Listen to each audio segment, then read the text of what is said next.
Lecture થયું એમાં આપણે એટલું જોયું કે ભાઈ સિંગલ ફેઝની થ્રી ફેઝની સરખામણી, એમાં સિંગલ ફેઝની ઉપર થ્રી ફેઝના શું ફાયદાઓ છે, કઈ વસ્તુના લીધે થ્રી ફેઝ સિસ્ટમ વધારે સારી છે જોયું.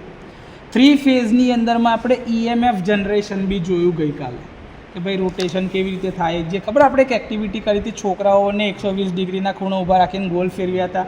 બસ કંડક્ટર એવી જ રીતે મશીનમાં ગોલ ફરે થ્રી ફેઝમાં, કંઈ નવું ના હોય એની અંદરમાં. એના લીધે જે આઉટપુટ મળતું હતું તો આપણે ત્રણ ફેઝના વોલ્ટેજનો સરવાળો કરીને શૂન્ય મળે છે એવું બી કાલે જોઈ લીધું. ત્યાં સુધી કોઈ ડાઉટ હોય તો મને બોલો. જો જે આપણું થ્રી ફેઝ જનરેશન હતું, three phase alternating voltage generation, તો એના માટેનો જે પ્રિન્સિપલ હતો આપણે એ ગઈકાલે જ જોયેલું હતું કે ભાઈ મેં અહીંયા આગળ આ એનથી એસ એક આ પરમનન્ટ મેગ્નેટના પોલ મૂકેલા હતા અને આ મારી ફ્લક્સ લાઇન્સ અહીંથી આમ જતી હતી, યાદ છે? આપણે આવું કાલે ડ્રોઈંગ કરેલું હતું એક. પછી આપણે એક આ કંડક્ટર મૂકેલો હતો એ ડેશ, અને ત્યાંથી પછી લઈને બીજા 120 ડિગ્રી પર અહીંયા આગળથી મેં બીજો એક કંડક્ટર મૂકેલો હતો, આ બી ડેશ, અને એવી જ રીતે બીજા 120 ડિગ્રી પર અહીંયા આગળથી આ ત્રીજો કંડક્ટર મૂકેલો હતો. આ યાદ આવ્યું? સી ડેશ, જેની અંદરમાં આ મારું એ, આ મારું બી અને આ મારું સી, બધા એકબીજાથી કેટલા ડિગ્રીના ખૂણા પર હતા? 120 ડિગ્રીના ખૂણા ઉપર હતા. આવું આપણને ખબર છે કે નહીં? આપણે એવું બી કીધેલું હતું કે ભાઈ પહેલાંનું ઈએમએફ જે હતું એ, તો એને તમે આવું કહેતા EM A sin omega T plus 0 degree, બરાબર છે. EB બરાબર EMB sin omega t minus 120 degree, અને EC બરાબર EMC sin omega t minus 240 degree અથવા તો પ્લસ 120 ડિગ્રી, કંઈ બી કહી શકતા હતા. તમે એવું બી કીધેલું હતું કે sir EM of A, EM of B, EM of C બરાબર એટલે તમારી મેક્સિમમ વેલ્યુ EM, આવું જ કહેતા હતા કે નહીં? એટલે બધી એક જ સરખી વેલ્યુ છે. આના આધારે તમે શું કીધું કે સર આપણે ટોટલ EMFનો જે સરવાળો કરીએ તો એ શું થાય? EA વત્તા EB વત્તા EC. તો અહીંયા આગળ આ EMA sign omega T plus EMB sign omega t minus 120 degree plus EMC sign omega t minus 240 અથવા તો પ્લસ 120 લઈ શકાતું હતું આટલું. EMA, EMB, EMC બરાબર એકલું EM મુકાય? તો ડાયરેક્ટ મૂકું છું. જો EM sign omega T plus EM sign omega t minus 120 degree plus EM sign omega t minus 240 degree. આવું થાય કે ના થાય? બધામાંથી EM સરખા છે તો કોમન કાઢ લો બહાર. તો મેં આને બહાર કાઢી લીધા તો શું બન્યું? EM કોમન કાઢ લો તો શું રહેશે? Sign omega T plus sign omega t minus 120 degree plus sign omega t minus 240 degree. આવું રે કે ના રહ્યા?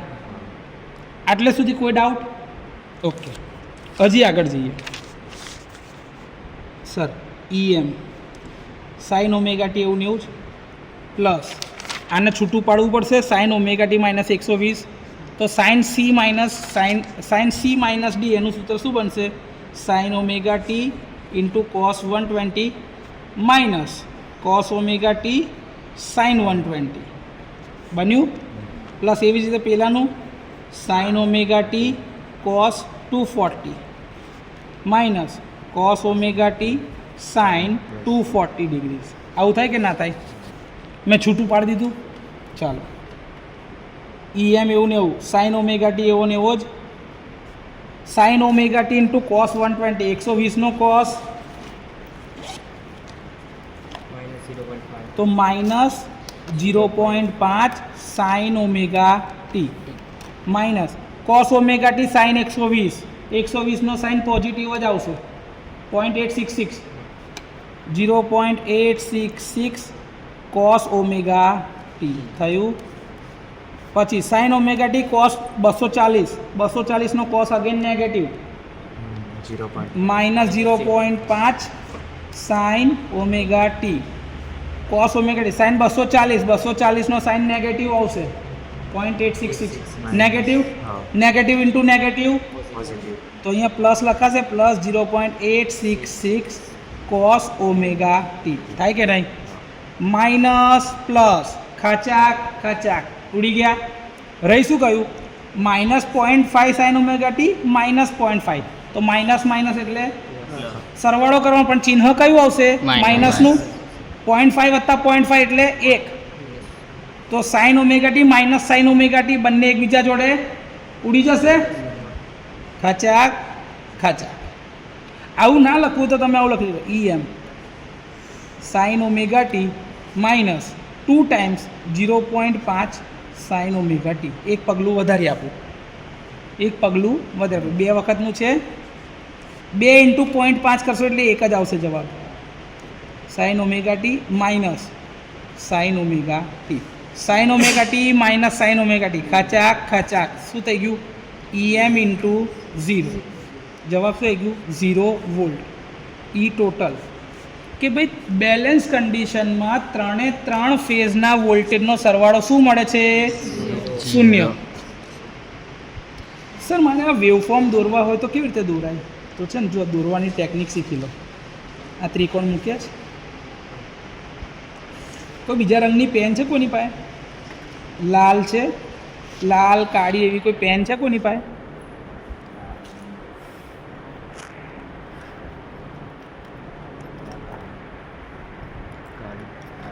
ઓકે જો પહેલો તમારો આર ફેઝ છે ને તો મેં આર ફેઝ કનેક્ટ કરી દીધો હા ને પછી તમારો વાય ફેઝ છે એટલે કાળા રંગથી કલર કરું છું એને પછી તમારો બ્લુ ફેઝ છે એને ભૂરા રંગથી કલર કરું છું ભૂરો રંગ અહીંથી આવ્યો એટલે અહીંથી આ ભૂરો કાળો રંગ અહીંથી આવ્યો એટલે અહીંથી આ કાળો છે પછી પાછું લાલ કાળું અને ભૂરું ચાલ્યા કરે છે આ તમારો કયો ફેઝ થયો લાલ સાઇનોસોઇડલ હતો પહેલો 0 ડિગ્રીથી ચાલુ થાય અને 180 પર આ રહ્યું અને 360 ઉપર આ રહ્યું છે દેખાય છે આ 0 ડિગ્રી પર આ મારો કયો ફેઝ છે આર પહેલો ફેઝ આવ્યો એ કન્ટિન્યુઅસલી ચાલ્યા કરે છે નોર્મલ સાઇનોસોઇડલ તમારું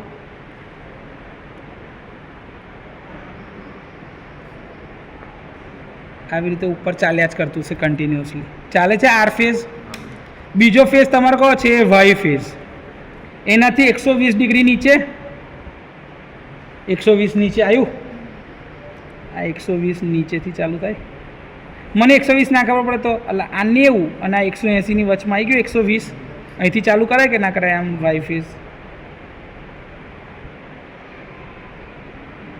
થાય કે નહીં આ વાય ફેઝ 120 ડિગ્રીના ખૂણા પર લીધું 120 પછી બીજા 180 બીજા 120 એટલે આ બીજા 60 એટલે 180 ત્યાં લાલ પૂરો થયો ત્યાંથી બીજા 60 થઈ ગયા 240 180 વત્તા 60 એટલે 240 થાય ને 240 ચાલુ કરો ભૂરો ફેઝ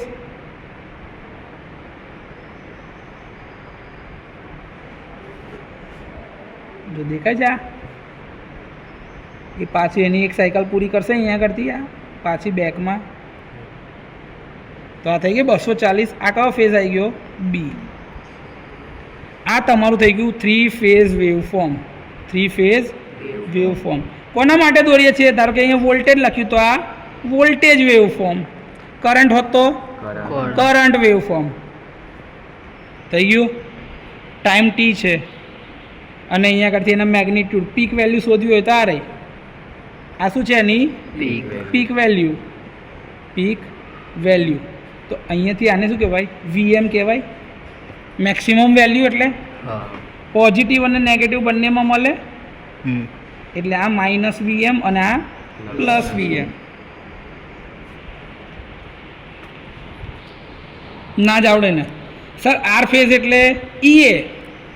આર ફેઝ એટલે કે ઈ એ બરાબર EM સાઇન ઓમેગા કહેવાય કે ના કહેવાય સર? બીજો વાય ફેઝ એટલે EB એટલે EM sign omega t minus 120 degree કહેવાય કે ના કહેવાય?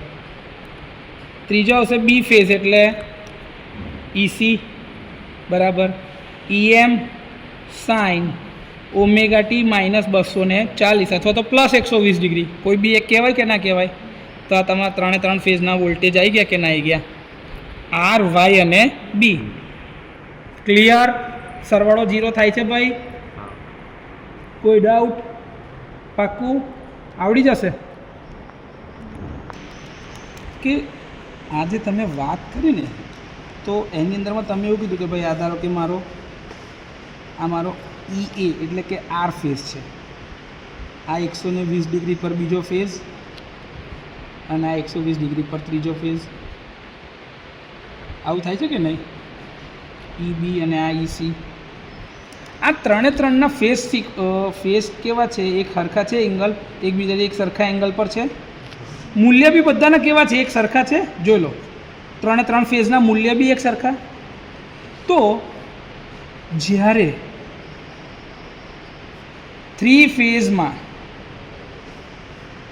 મેગ્નિટ્યુડ એટલે કે મૂલ્ય, મેગ્નિટ્યુડ એટલે કે મૂલ્ય એટલે કે તમે આજે કહો છો ને EM of A equals to EM of B equals to EM of C બરાબર EM, આવું કહો છો. એટલે કે મૂલ્ય બધાને એક સરખા છે ત્રણ ફેઝના. અને ફેઝ એંગલ, બધાનો ફેઝ એંગલ જ્યારે 120 ડિગ્રી એક સરખો હોય, સેમ ફેઝ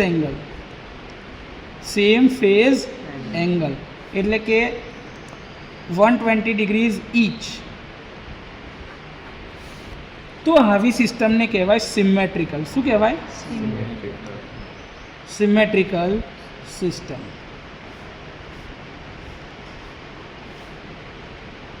હવે આમાં તમે લોડ બી જે લગાડો એ લોડ જો બધા ફેઝમાં એક સરખો લગાડો કે ભાઈ આ ફેઝની અંદરમાં અમે 50 પંખા લગાડ્યા છે, આમાં બી બીજા 50 પંખા લગાડ્યા છે, અને આમાં બી 50 પંખા લગાડ્યા છે, બધા એક સરખી કેપેસિટીને સરખા કરંટ રેટિંગવાળા. તો આવી સિસ્ટમને કેવી કહેવાય? બેલેન્સ્ડ. શું કહેવાય? Balance system. તો એમાં વોલ્ટેજ ડ્રોપ બી એક સરખો થશે, આઉટપુટ કરંટ બી બધું એક સરખો. કેમ? બધામાં લોડ બી એક સરખા છે, વોલ્ટેજ સરખા હતા, મૂલ્ય બધાના, એંગલ બધાના એક સરખા હતા, લોડ લગાડે એ બી બધામાં એક સરખા છે. તો આવી સિસ્ટમને કેવી કહેવાય? Balance system. Symmetrical system. શું કહેવાય? સિમેટ્રિકલનો મતલબ બધી બાજુથી એક સમાન, બધી બાજુથી એક સમાન. એને કઈ સિસ્ટમ કહેવાય? સિમેટ્રિકલ. તમારી ચોપડીમાં નથી આપ્યું પણ આ જાણવું જરૂરી છે. બીજું છે ફેઝ સિક્વન્સ. બીજું શું છે? આર, વાય ને બી. કોઈ બી મશીન ધારો કે તમે લગાડતા હોય એકબીજા જોડે તો ફેઝ સિક્વન્સ એક સરખી રાખવી ફરજિયાત છે. નહીં તો શું થાય ખબર છે? કે આ બાજુ 120 ડિગ્રી પ્લસનો ખૂણો બને, આ બાજુ 120 ડિગ્રી માઇનસનો ખૂણો બને, તો બે તફાવત શું થઈ જશે? 240 ડિગ્રી. તો એમાં એની અંદર જ સર્ક્યુલેટિંગ કરંટ ફરશે, બે વાઇન્ડિંગમાં જ અંદર જ કરંટ પસાર થતો જશે, જે વાઇન્ડિંગને નુકસાન કરી નાખશે. આ જ્યારે તમે છે ને જો પેલો પ્રેક્ટિકલ છે ને સિન્ક્રોનાઇઝિંગ પેનલ વાળો, પેલો પ્રેક્ટિકલ તમને દેખાય છે મશીન લેબમાં આપણો સિન્ક્રોનાઇઝિંગ પેનલ વાળો, આની અંદરમાં તમને આ વસ્તુ ખબર પડશે કે ભાઈ મશીનમાં ફેઝ સિક્વન્સ એક સરખી હોવી જોઈએ. જ્યારે તમે આ કામ કરશો આગળ જતાં ચોથા સેમેસ્ટરમાં, ત્યારે તમને આ ખબર હોવું જોઈએ. અને એટલે જ અત્યારે આ વસ્તુ શીખવાડી રહ્યા છીએ કે ભાઈ હમણાં જ્યારે તમે 3 ફેઝની શરૂઆત કરો છો તો તમને આ વસ્તુ ખબર હોવી જોઈએ કે ભાઈ બેલેન્સ કન્ડિશન તો બરાબર છે, પણ સાથે સાથે બીજું શું ધ્યાન રાખવાનું છે કે ભાઈ ફેઝ સિક્વન્સ, આનું બી ઇમ્પોર્ટન્સ છે. ક્યારે? જ્યારે તમે સિન્ક્રોનાઇઝેશન કરશો ત્યારે. સિન્ક્રોનાઇઝેશન આમાં આપણે શું સિન્ક્રોનાઇઝ કરીએ છીએ આજે પ્રેક્ટિકલ છે એમાં આપણે એનું ઓલ્ટરનેટરને જીઈબી સાથે કનેક્ટ કરી દઈએ છીએ. આપણું ઓલ્ટરનેટર છે એ કોની જોડે ડાયરેક્ટ કનેક્ટ કરી દેશે? જીઈબી સાથે. એટલે આપણા ઓલ્ટરનેટરથી અહીંયા જે બી વોલ્ટેજ જનરેટ થતા હશે કઈ જાય? જીઈબી સાથે કપલ થઈ જાય. એટલે કે આપણો ઘોડો અહીંયા દોડે છે, જીઈબીનો ઘોડો કશેક બીજે દોડે છે, બે ઘોડા એક થઈ ગયા કે હાથે હાથે દોડશે. સિન્ક્રોનાઇઝેશન આને જ કહેવાય. આખા દેશમાં બધી અલગ અલગ જગ્યાએ પાવર પ્લાન્ટ ચાલે છે. એ બધા પાવર પ્લાન્ટ તો અલગ અલગ લોકેશન પર છે, પણ બધા ઓલ્ટરનેટરનું આવું સિન્ક્રોનાઇઝેશન થયેલું હોય અને બધી જગ્યા પર ઇમ્પોર્ટન્ટ હોય ફેઝ સિક્વન્સ. આપણી જનરલી ફેઝ સિક્વન્સ શું છે? R Y B. કઈ છે? R Y B. તો હું આને શું કહું છું? Positive phase sequence. શું કહું છું? Positive phase sequence. ધારો કે મારે કોઈ મશીનની દિશા બદલવી હોય ને તો મારે શું કરવાનું ખબર છે? ખાલી ફેઝ સિક્વન્સ બદલી નાખવાની. કોઈ બી બે છેડા બદલી નાખું, આર અને બી બદલી નાખું ને તો ફેઝ સિક્વન્સ શું થાય ખબર છે? B Y R. એટલે શું છે ખબર છે? આર પછી શું આવે? B Y R. R B Y આપણી કઈ હતી પોઝિટિવમાં? આર વાય બી બદલાઈ ગઈ, આર બી વાય થઈ ગઈ, તો આને કહેવાય નેગેટિવ. કોની સાપેક્ષે? તો કે ભાઈ મેઇનની સાપેક્ષે. Negative phase sequence. તો મશીનની અંદરમાં જ્યારે તમે આવા પ્રેક્ટિકલ કરીશું, જ્યારે આપણે આ અલ્ટરનેટરને જીઈબી સાથે સિન્ક્રોનાઇઝ કરીશું, ત્યારે જોઈશું કે આપણા મશીનની ફેઝ સિક્વન્સ કઈ છે, જીઈબી વાળાની કઈ છે. એ પ્રમાણે બંનેની મેચ કરીશું તો ઘોડા એક જ દિશામાં દોડે, નહીં તો આપણો ઘોડો ઊંધો દોડે, પેલા ઘોડા સીધા દોડતા હોય તો આપણો ઘોડો ચાલે. એ લોડ વધારવાનું કામ કરે અને સિસ્ટમને નુકસાન કરે. એટલા માટે ફેઝ સિક્વન્સનું બહુ ઇમ્પોર્ટન્સ છે. અત્યારે એટલે સમજાવું છું કેમ કે હજી તમે 3 ફેઝ સિસ્ટમ ભણવાની શરૂઆત કરી છે, તો આ જાણતા હશો તો ખબર હશે કે ભાઈ ફેઝ સિક્વન્સ કેમ જરૂરી છે. એવું ધારો કે પૂછાય તો આવો જવાબ કંઈક આપી શકાય. અહીં સુધી કોઈ ડાઉટ? જ્યારે 3 ફેઝમાં કનેક્શન કરશો તો 3 ફેઝ સિસ્ટમ જે છે શું છે? 3 ફેઝ સિસ્ટમ. તો આમાં 2 પ્રકારના કનેક્શન બનશે. 2 પ્રકાર. એક હશે સ્ટાર કનેક્શન અને બીજું હશે ડેલ્ટા કનેક્શન. સ્ટાર કનેક્શન કેવી રીતે બનશે અને ડેલ્ટા કનેક્શન કેવી રીતે બનશે એ તમને શીખવાડીએ. જો તમે અહીંયા આગળ જોયા હતા, આપણા કંડક્ટર છે, કંડક્ટરના કેટલા છેડા છે? 6. ગઈકાલ યાદ કરો, યાદ છે? કીધું તું? ઓકે. ટોટલ 3 કંડક્ટર છે, 3 કંડક્ટર્સ અને 6 એન્ડ્સ. 6 માંથી 3 કયા? Starting and. અને બીજા 3 કયા? ફિનિશિંગ એન્ડ, કે જે વાઇન્ડિંગ તમારી પૂરી થતી હોય તો 6 છેડા થાય ને. ઓકે. તો સર એક કામ કરીએ, જો આ મારી એક વાઇન્ડિંગ, આ મારી બીજી વાઇન્ડિંગ, આ મારી ત્રીજી વાઇન્ડિંગ. આ એનું સ્ટાર્ટ, આ એનો ફિનિશ, આ એનો સ્ટાર્ટ, આ એનો ફિનિશ, આ એનું સ્ટાર્ટ, આ એનું ફિનિશ. જ્યારે હું આનો ફિનિશ અને આનો ફિનિશ ત્રણે ભેગા કરી દઉં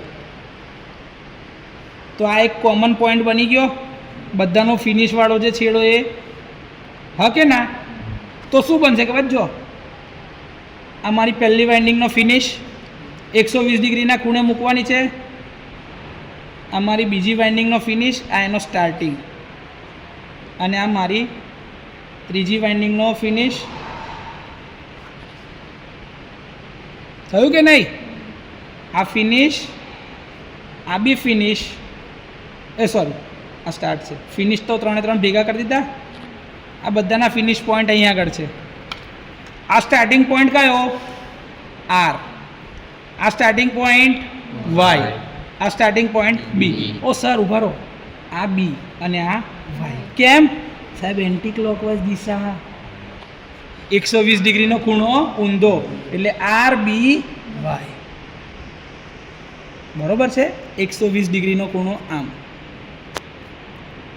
તો અહીંયા આગળથી મારે કયું લાગશે? R Y sorry B Y. તો આને કેવી સિસ્ટમ કહેવાય ખબર છે? 1 2 3 અને આ 3 જે સાહેબ કોમન થયા એને ન્યુટ્રલ. શું કહેવાય? તો સાહેબ સ્ટાર કનેક્શન એટલે કેટલા વાયર થયા? પહેલા ફેઝ કેટલા થયા? ફેઝ કયા કયા કહેવાય? 3. કયા કયા? R Y B. તો આર વાય અને બી એટલે કેટલા કહેવાય? 3 ફેઝ. પણ વાયર કેટલા થયા? કઈથી 6? જો 1 2 ને 3 અને આ તો 3 ને ભેગા કરી દીધા એટલે એક જ થઈ ગયો. તો કેટલા વાયર? 4. તો વાયર કેટલા? 4 વાયર. અચ્છા સર, એટલે સ્ટાર વાળી જે બી કનેક્શન હશે કેવું હશે? 3 phase 4 wire system. 3 phase 4 wire system. હવે તમને કોઈ જગ્યાએ કે ભાઈ 3 ફેઝ 4 વાયર સિસ્ટમ દોરો તો કયું કનેક્શન દોરવાનું? Star connection. આવડે કે ના આવડે? છે સહેલું. સર તો ડેલ્ટામાં કેવું હશે? જો ડેલ્ટા વાળી વાઇન્ડિંગ આપણે દોરીએ, R Y B, R Y B. Sir હમણાં આર બી વાય એવું ના મત, હમણાં આર વાય બી આવું સમજો, વાંધો નથી ને? ચાલશે. હા. આ એનો કયો છેડો થયો? સ્ટાર્ટ. આ એનું ફિનિશ. આ એનું સ્ટાર્ટ. આ એનું ફિનિશ. આ એનું સ્ટાર્ટ. આ એનું ફિનિશ.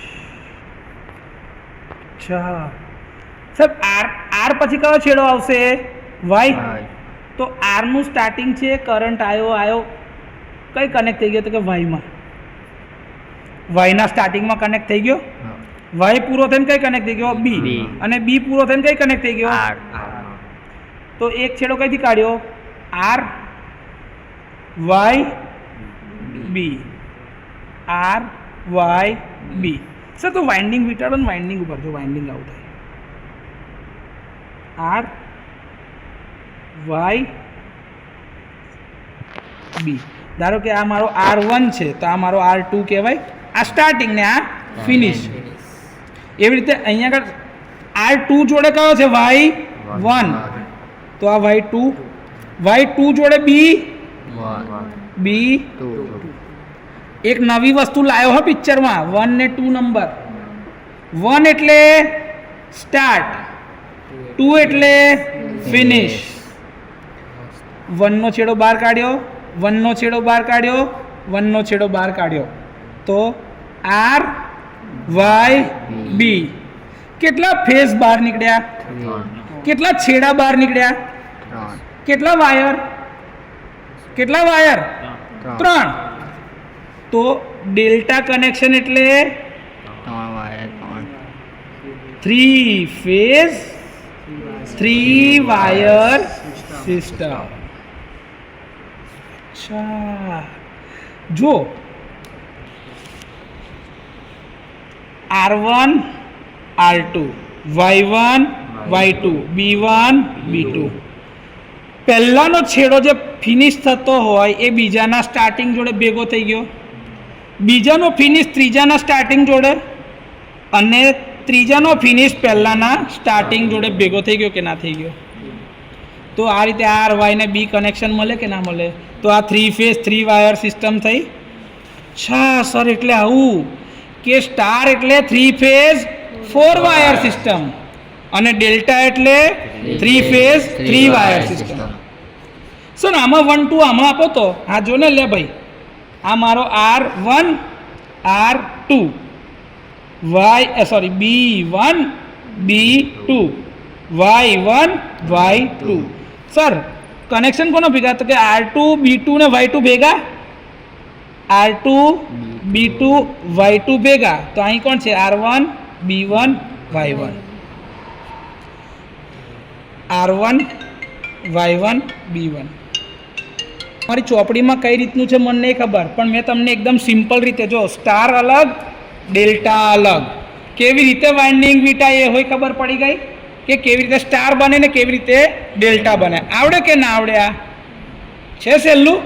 રંગીન કરી નાખ્યું છે જો, રંગીન અલગ અલગ પેન વાપરીને તો થોડી મજા આવે, થોડું ખબર પડે કે ભાઈ સ્ટાર્ટિંગ છેડો કયો, એન્ડ વાળો છેડો કયો. અચ્છા સર, હવે અમને આની અંદરમાં ફેઝ વેલ્યુ કઈ અને લાઇન વેલ્યુ કઈ એવું કોઈ પૂછે તો કેવી રીતે ખબર પડે? જબરજસ્ત સવાલ લઈ આવો યાર તું તો. ફેઝ કિંમત અને લાઇન કિંમત બેમાં તફાવત ખરો? હા સર, શું તફાવત છે? નવા પેજ પર જોઈએ ને.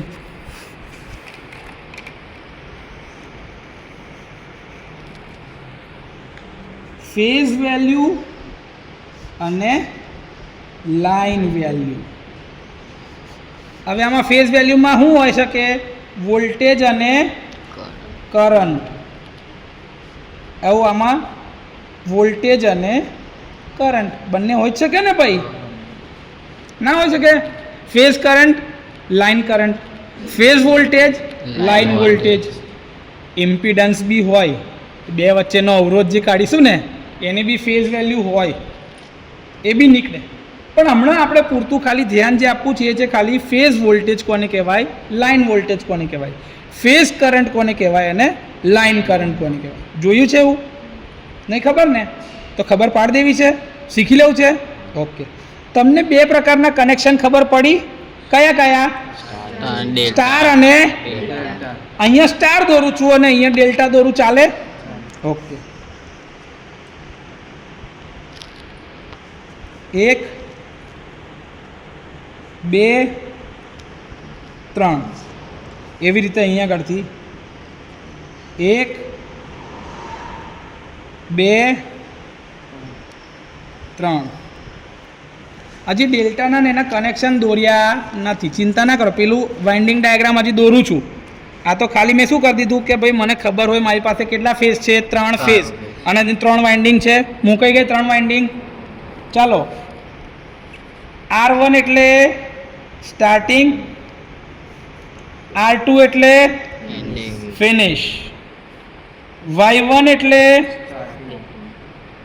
Y2 એટલે R Y ને B, B1 એટલે અને B2 એટલે થઈ ગયા. સ્ટાર બનાવવા માટે આપણે શું કરેલું? બધાના ફિનિશ છેડાને જોઈન કરેલા. R2 Y2 B2 બની ગયા. R2 Y2 ને B2. આને એક પોઈન્ટ કહી દો ન્યુટ્રલ. હા કે ના? ઓકે, ચલો અહીંયા આગળ R1 એટલે સ્ટાર્ટિંગ, R2 એટલે ફિનિશ, Y1 એટલે Y2 એટલે B1 એટલે B2 એટલે. આ કયું કનેક્શન આપણે બનાવ્યું હતું? સ્ટાર.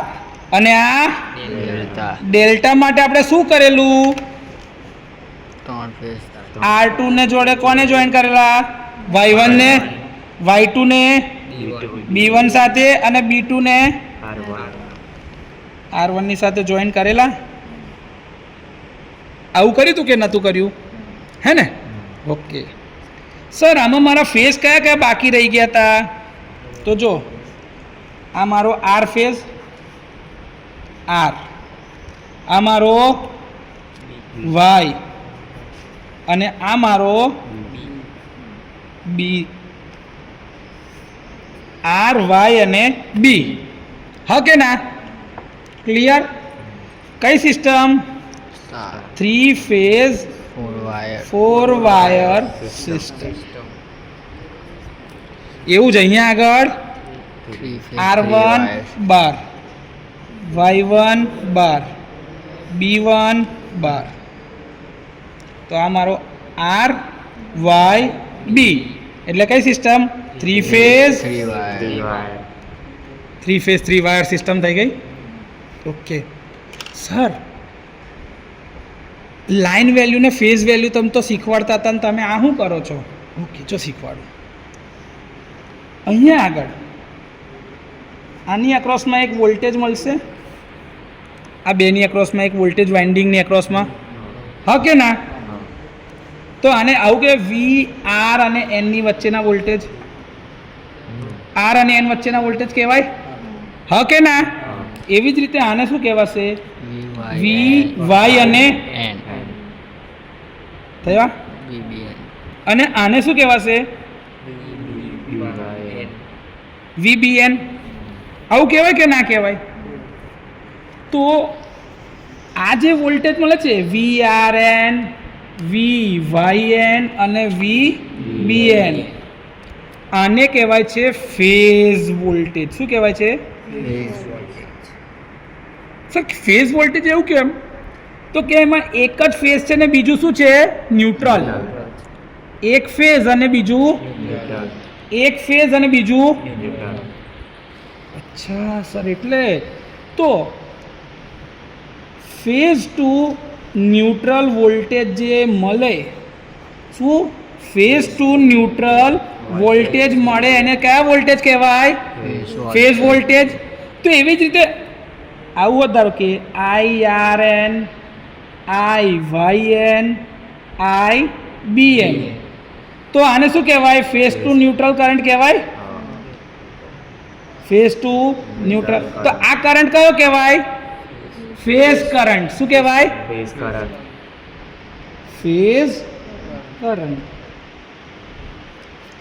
જો ન્યુટ્રલની સાપેક્ષે વોલ્ટેજ જે બી મળતા હોય એને ફેઝ વોલ્ટેજ કહેવાય, તો ન્યુટ્રલની સાપેક્ષે જે કરંટ પસાર થતો હોય એને ફેઝ કરંટ કહેવાય કે ના કહેવાય? કહેવાય.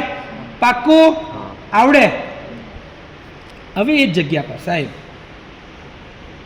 આ બે છેડાની વચમાં વોલ્ટેજ લો તો V R Y, V R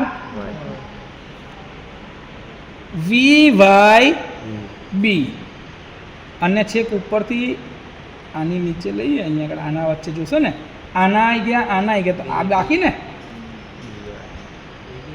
વી બી આર અથવા તો વી આર બી કહેવાય કે ના કહેવાય? તો હવે શું થયું? V R Y, V Y B, V B R. આમાં શું છે? ફેઝની સાપેક્ષે બીજો ફેઝ જ છે, તો ફેઝની જોડે શું છે? ફેઝ. તો આને શું કહેવાય? Phase to phase value. શું કહેવાય? અને એને જ કહેવાય લાઇન વોલ્ટેજ અથવા તો લાઇનની વેલ્યુ. અચ્છા, એટલે ફેઝની ન્યુટ્રલની સાપેક્ષે વેલ્યુ તો એને ફેઝ વેલ્યુ કહેવાય, અને ફેઝની ફેઝ સાપેક્ષે વેલ્યુ તો લાઇન વોલ્ટેજ કહેવાય. વોલ્ટેજ હોય તો વોલ્ટેજ, એવી રીતે કરંટ હોત તો I R Y, I Y B, I B R. Again ફેઝની સાપેક્ષે ફેઝની વેલ્યુ છે, તો ફેઝ ટુ ફેઝ એટલે આ કયો વેલ્યુ થઈ ગઈ? Line current. તો ચાર વેલ્યુ અલગ થઈ સ્ટારમાં: phase voltage, phase current, line voltage, line current. કેવી રીતે કરંટ જશે, શું જશે, હમણાં એ બધું બાજુ પર. પણ પહેલાં એટલું તો ખબર પડી કે સાહેબ આ બે અલગ અલગ કહેવાય, ફેઝ અલગ, લાઇન અલગ. ફેઝની અંદરમાં પાછા વોલ્ટેજ અલગ, કરંટ અલગ. લાઇનની અંદરમાં વોલ્ટેજ અલગ, કરંટ અલગ.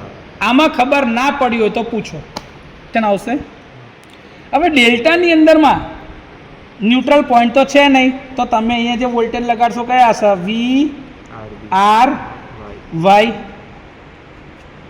પણ સર R1 અને R2 બી તો આ જ કહેવાય ને, જોઈ લો. તો મારાથી આ જ નહીં કહેવાય વી આર, હા કે ના? આ જ કહેવાય ને. એવી જ રીતે આની અંદરમાં વી વાય બી, એ જ વોલ્ટેજ મારા કયા કહેવાય? V Y. ન્યુટ્રલ નથી આની અંદરમાં, કોઈ ન્યુટ્રલ પોઈન્ટ નથી, એટલે એન ના લખાય. તમને એવું થાય સર એન તો લખ્યો નહીં તમે, ના લખાય ભાઈ. ન્યુટ્રલ બનતો હોય તો એન લખાય, બનતો ના હોય તો લખાય. તમારે લગ્ન થયા હોય ને તો પેલો વસ્તી ગણતરી વાળો આવીને તમને પૂછે કેટલા બાબા બેબી છે તમારે, તો જવાબ અલાય. પણ બાબા બેબી જ ના હોય ને લગ્ન જ ના થયા હોય તો કોઈ જવાબ અલાય એનો? કહેવાનો મતલબ આ છે કે ન્યુટ્રલ બનતો જ નહીં તો ન્યુટ્રલ લખાય એન? કોઈ દાડ ના લખાય, એટલે મેં નહીં લખ્યો.